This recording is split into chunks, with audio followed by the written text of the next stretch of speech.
ಮಿಥುನ ರಾಶಿಯ ಯುಗಾದಿ ವರ್ಷ ಭವಿಷ್ಯ ಹೇಗಿದೆ ಅಂತ ಹೇಳಿ ತಿಳಿಸ್ಕೊಡ್ತಾ ಇದ್ದೇನೆ. ಮೊದಲನೇ ಸರಿ ನಮ್ಮ ಚಾನಲ್ಗೆ ಬಂದಿದ್ರೆ ದಯವಿಟ್ಟು ಸಬ್ಸ್ಕ್ರೈಬ್ ಮಾಡ್ಕೊಳ್ಳಿ, ಹಾಗೆ ಪಕ್ಕದಲ್ಲಿರುವ ಬೆಲ್ ಐಕಾನ್ ಕೂಡ ಕ್ಲಿಕ್ ಮಾಡ್ಕೊಳ್ಳಿ. ಮಿಥುನ ರಾಶಿ ಅಂದ ಕೂಡಲೇ ಒಂದೇ ಮನಸ್ಸು, ಎರಡು ಯೋಚನೆ ಇರುವಂತದ್ದು, ಒಂದೇ ವ್ಯಕ್ತಿಗೆ ಎರಡು ಮುಖಗಳು ಅಂತ ಹೇಳುವಂತದ್ದು. ಮಿಥುನ ರಾಶಿಯವರೇ, ಯುಗಾದಿ ನಂತರದಲ್ಲಿ ನಿಮ್ಮ ಭವಿಷ್ಯ ಹೇಗಿರುತ್ತೆ, ಜೊತೆಯಲ್ಲಿ ಈ ಯುಗಾದಿಯ ಬಗ್ಗೆ ಒಂದಷ್ಟು ವಿಚಾರಗಳನ್ನು ತಿಳಿಸ್ಕೊಡ್ತಾ ಇದ್ದೇನೆ. ಎಲ್ಲವನ್ನ ತಿಳ್ಕೊಂಡ್ ಬರೋಣ ಬನ್ನಿ.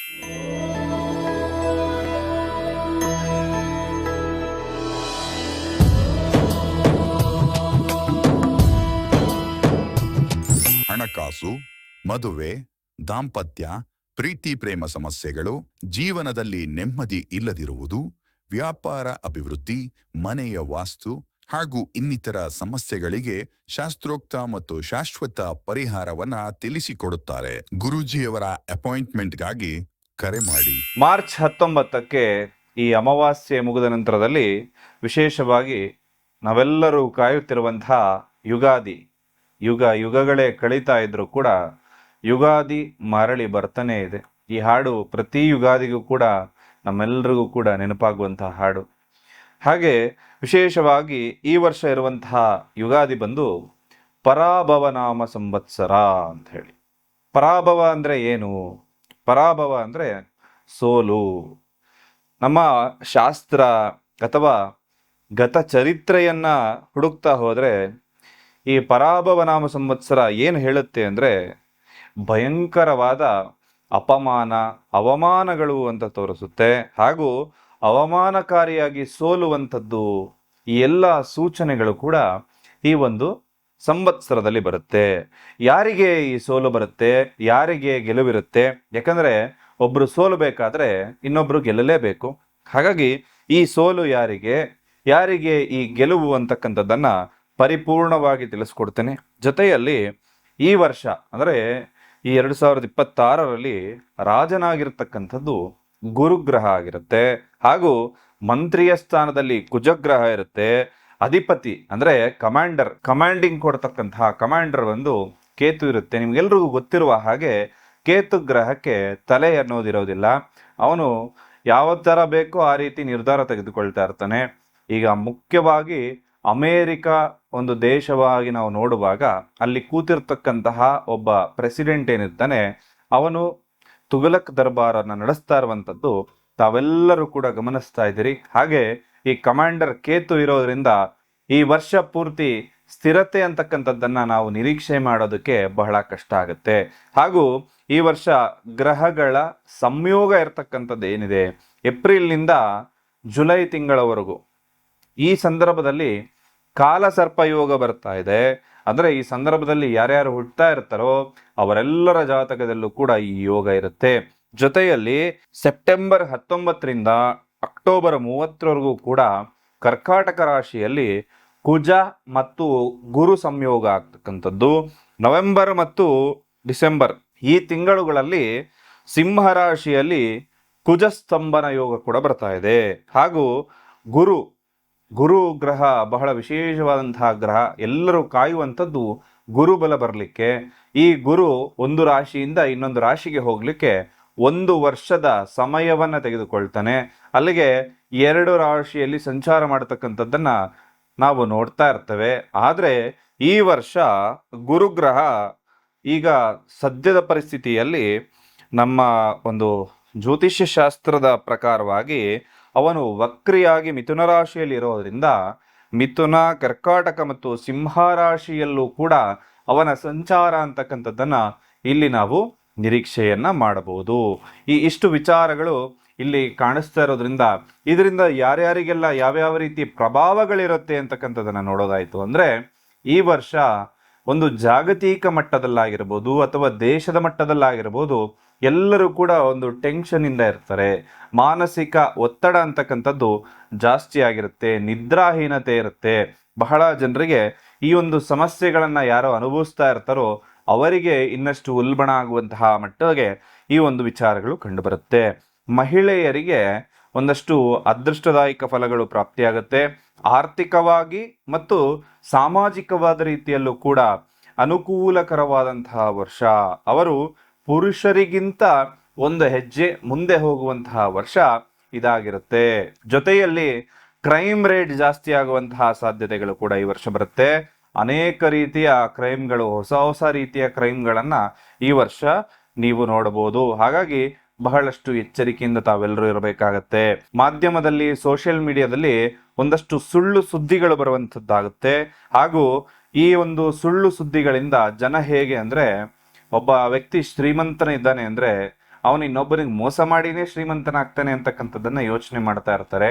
ಅಥವಾ ಒಬ್ಬ ಯಾವುದೋ ರೀತಿಯಲ್ಲಿ ಮುಂದೆ ಕಷ್ಟಪಟ್ಟು ಮುಂದೆ ಬಂದಿದ್ರು ಕೂಡ ಜನ ಯೋಚನೆ ಮಾಡೋದೇನು, ಅವನು ಏನೋ ಒಂದು ತಲೆ ಹೊಡೆದೆ ಮಾಡಿದನ್ ಬಿಡಪ್ಪ, ಅವನು ಒಂದು ನ್ಯಾಯವಾಗಿ ದುಡಿದ್ರೆ ಎಲ್ಲಿ ಮುಂದೆ ಬರಕ್ ಸಾಧ್ಯ.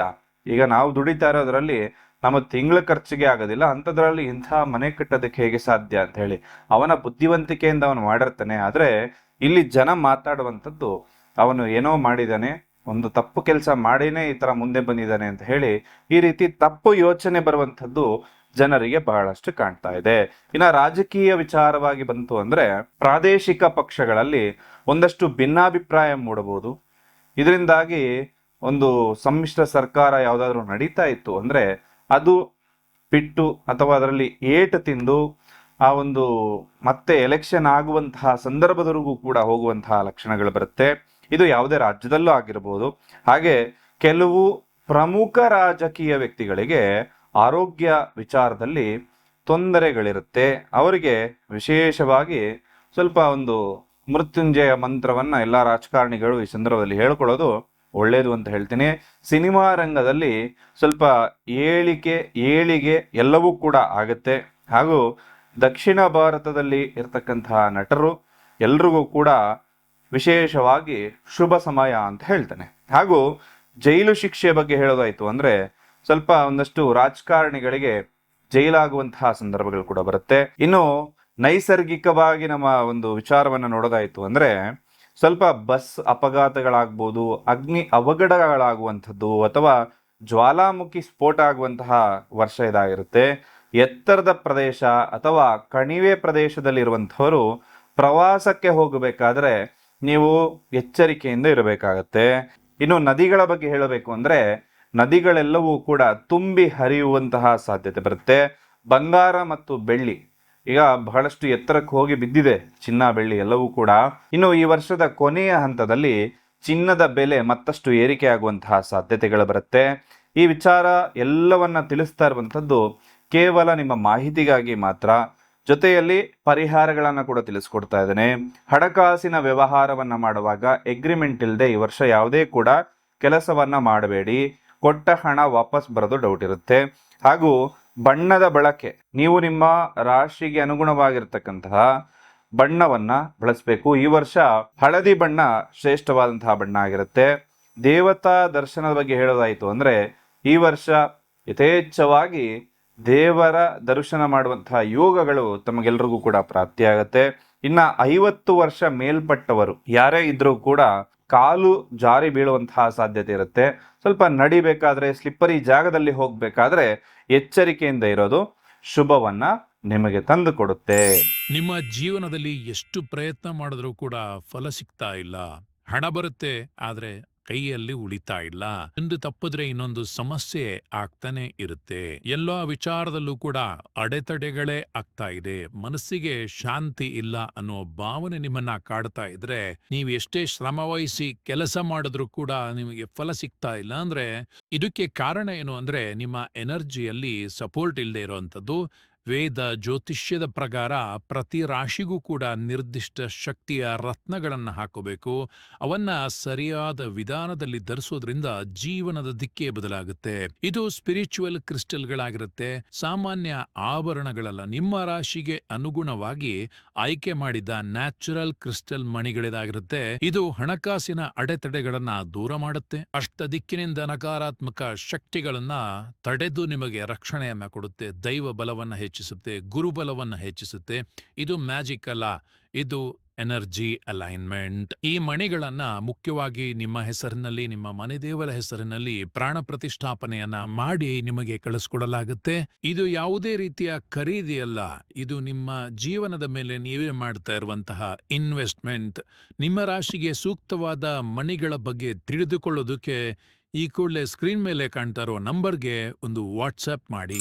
ನಿಮ್ಮ ಮಾತು, ನಿಮ್ಮ ಬುದ್ಧಿ, ನಿಮ್ಮ ಕನೆಕ್ಷನ್ಗಳು ಎಲ್ಲವೂ ಕೂಡ ಈ ವರ್ಷ ದೊಡ್ಡ ಶಕ್ತಿಯಾಗಿ ನಿಮಗೆ ವಿಶೇಷವಾದ ಒಂದು ಅದೃಷ್ಟವನ್ನ ಕೊಡುತ್ತೆ ಮಿಥುನ ರಾಶಿಯವರಿಗೆ. ಹಾಗೆ ಮಿಥುನ ರಾಶಿಯವರ ಸ್ವಭಾವದ ಬಗ್ಗೆ ಹೇಳೋದಾಯ್ತು ಅಂದ್ರೆ ಇದು ವಾಯು ತತ್ವದ ರಾಶಿಯಾಗಿರುತ್ತೆ. ಅಧಿಪತಿ ಬುಧ ಗ್ರಹ ಆಗಿರುತ್ತೆ. ಸ್ವಲ್ಪ ಚುರುಕು ವ್ಯಕ್ತಿತ್ವ ಇವರದ್ದಾಗಿರುತ್ತೆ. ಎಂತಹ ಕ್ಲಿಷ್ಟಕರ ಪರಿಸ್ಥಿತಿಯಲ್ಲಿದ್ರೂ ಕೂಡ ಎಲ್ಲರೂ ಕೂಡ ದುಃಖದಲ್ಲಿರುವಾಗ ಅವರನ್ನ ಹಸನ್ಮುಖಿಗೊಳಿಸುವಂತದ್ದು, ಜೊತೆಯಲ್ಲಿ ನೀವು ಯಾವಾಗ್ಲೂ ಹಸನ್ಮುಖಿಗಳೇ ಆಗಿರ್ತೀರಿ. ಚುರುಕುತನ ಅನ್ನೋದು ನಿಮ್ಮಲ್ಲಿ ಇರುತ್ತೆ.